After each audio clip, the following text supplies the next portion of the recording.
Bible భాష్యానికి స్వాగతం. నేటి Hebrew పదం, నేటి దినం కొరకు ఇవ్వబడినటువంటి హీబ్రూ పదం రహాం. ఇటు హీబ్రూ పదం యొక్క అర్థము తల్లి గర్భము వంటి దైవ కారుణ్యము. ఈరోజు మనము హీబ్రూ భాషలో ఈ అద్భుతమైనటువంటి రహాం అనే పదాన్ని గురించి నేర్చుకుందాం. రహాం అన్నటువంటి ఈ పదానికి సాధారణంగా కనికరము, దయ, కారుణ్యము అనేటువంటి అర్థాలు చెప్పబడతాయి. కానీ దీని లోతైన భావము అంతకంటే బహు గొప్పది.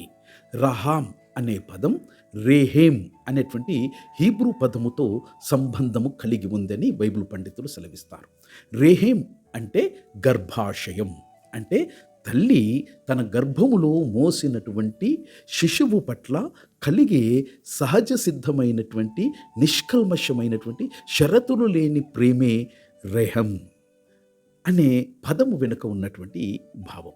ఒక్కసారి ఆలోచించండి. నవజాతి శిశువు తన తల్లిని ఏమీ చేయలేడు.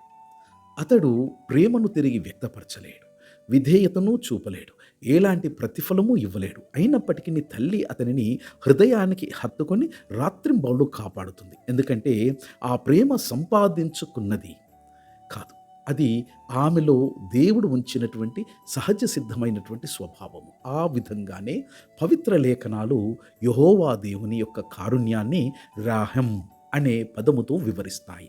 ఆయన దయ మన అర్హతలపై ఆధారపడదు. అది ఆయన నిత్యమైనటువంటి ప్రేమ స్వభావం నుండి ప్రవహించే దైవ కారుణ్యము. అది కేవలము జాలి కాదు మిత్రమా, పునరుద్ధరించే, స్వస్థపరిచే, రక్షించే, ఆదరించేటువంటి ప్రేమ. రాహం అన్న పదానికి యెహోవా దేవుని యొక్క కారుణ్యాన్ని ప్రకటిస్తుంది. అందుకే తెహీలీం అనగా సంకీర్తన 103:13 ఇలాగు ప్రకటిస్తున్నది: తండ్రి తన పిల్లల యందు కనికరపడునట్లు యెహోవా తన యందు భయభక్తులు గలవారి ఎడల కనికరపడును. నేటి సందేశము మన కొరకు ఇదే. యెహోవా మనపై రహం చూపించినట్లే మనము కూడా ఇతరుల పట్ల అదే కారుణ్యాన్ని ప్రతిబింబించాలి. తీర్పు కన్న దయను, నిర్లక్ష్యము కన్నా ఆదరణను, మాటల కన్నా కారుణ్య రూపములో వ్యక్తమయ్యే ప్రేమను ఎంచుకుందాం. ఇదే రహం, తల్లి గర్భము వంటి దైవ కారుణ్యము. ఇదే యెహోవా హృదయ స్పందన. నేను మీ ప్రొఫెసర్ రాజేశ్వర్ సాల్మన్. మళ్ళీ కలుద్దాం షెపర్డ్స్ వాయిస్లో. హీబ్రూ పదాల ద్వారా పవిత్ర గ్రంథ సత్యాలను మరింత లోతుగా అన్వేషిద్దాం. అప్పటి వరకు షాలోమ్.